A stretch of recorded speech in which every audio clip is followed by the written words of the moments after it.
On est prête? C'est parti. Je m'appelle Anne-Lie. Et moi je m'appelle Nathalie. Je suis la maman de Mademoiselle.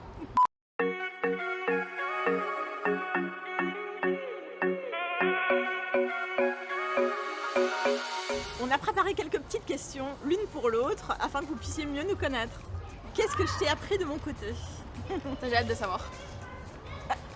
En fait, le fait d'être avec toi au quotidien et de travailler aussi avec toi, fait que quelque part j'ai appris à lâcher prise, tu vois. Ah, ça me fait plaisir. À lâcher prise, à me recentrer sur ce qui fait vraiment les priorités dans la vie. Et les priorités, c'est effectivement la famille, les gens qu'on aime, et de ne pas se diversifier, de ne pas partir dans tous les sens. Voilà, donc Ouais.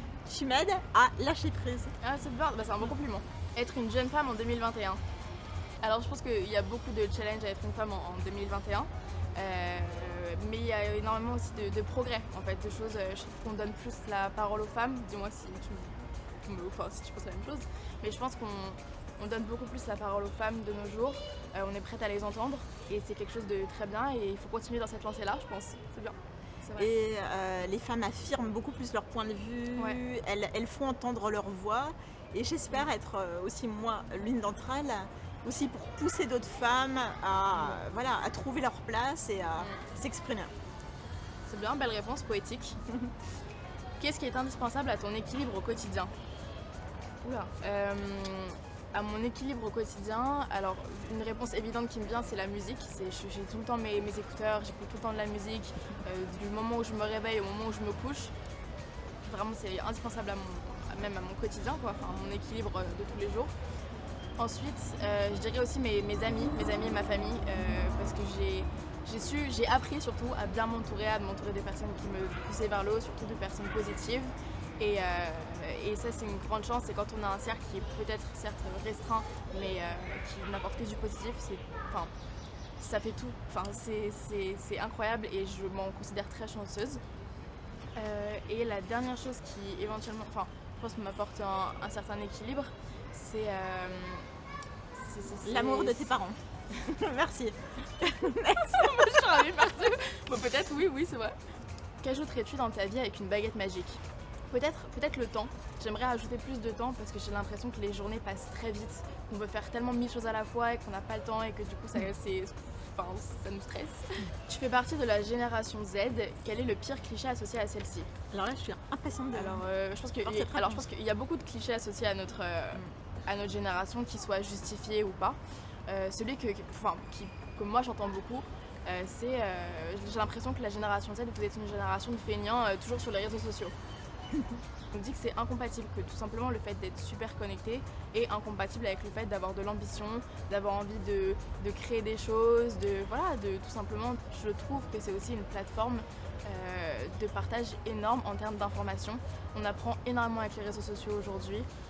On peut se renseigner, s'informer et c'est une manière très rapide et aussi ludique quelque part, si on sait bien s'en servir, de prendre sa place en tant que citoyenne du monde, je trouve. Qu'est-ce qui te passionne? Beaucoup de choses. Je dirais qu'en tant qu'étudiante, j'étudie la politique, donc forcément, c'est un sujet qui me passionne. Et en tant que jeune de 19 ans, je vous avoue que je pense que c'est aussi les rencontres, le fait de pouvoir toujours rencontrer des nouvelles personnes, avoir aussi cette culture du voyage, d'avoir envie de voyager, de découvrir plein de nouveaux horizons. 3 mots qui définissent ta philosophie de vie au quotidien. Parce qu'il faut savoir que j'admire énormément la philosophie de vie de ma maman. Donc je n'aimerais bien savoir. Que je vois le positif dans toutes les situations, même les pires scénarios catastrophes. J'arrive à en tirer quelque chose de positif. Voilà, donc cet esprit positif, je pense que c'est ce qui caractérise déjà et ce qui me porte dans la vie. Quel est le positif que tu ressens dans le fait d'avoir une origine métissée? Alors, je suis franco-vietnamienne et franchement, je vois énormément de positifs à ce métissage. Du coup, la France et le Vietnam sont deux pays totalement différents et avec une culture bien distinguée. Et en fait, je trouve énormément de côtés Distincte. Bien distincte. Et en plus, c'est moi qui suis encore à l'école. Non, c'est honteux, pardon, excusez-moi. Avec une culture, du coup.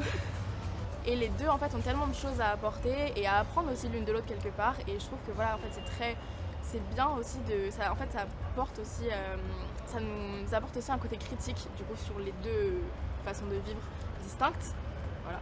Et le métissage, c'est quand même aussi, je trouve, un trait de notre société aujourd'hui. Ouais, on le retrouve dans c'est vrai. tous les domaines, que ce soit les domaines la C'est vrai. cuisine, le design, la mode. Le métissage, c'est vraiment une signature et c'est vrai. Et c'est une peut-être- chance aussi quelque Ouais. part, je trouve, d'avoir plusieurs cultures, d'avoir aussi plusieurs plusieurs racines quelque part. C'est une chance. Très beau. Un mot qui définit notre relation. Pour moi, c'est vraiment la complicité. J'allais dire ça. Et depuis que tu es petite, c'est vrai qu'il y a eu immédiatement cette complicité. Et en même temps, avec des deux identités très distinctes. Ouais, C'est-à-dire c'est c'est vrai. pas une fusion. On ne s'oublie pas. On a deux personnalités très distinctes, mais une grande complicité qui parfois évolue même vers la télépathie. On pense aux mêmes choses en Ouais. même temps. Et des On moments se où- connecte quand- totalement. Quand j'habitais à Londres, il y a des moments où je pensais à elle et dans la seconde, elle m'appelait ou elle m'envoyait un message et vice versa. Quels sont les 3 mots du moment pour toi?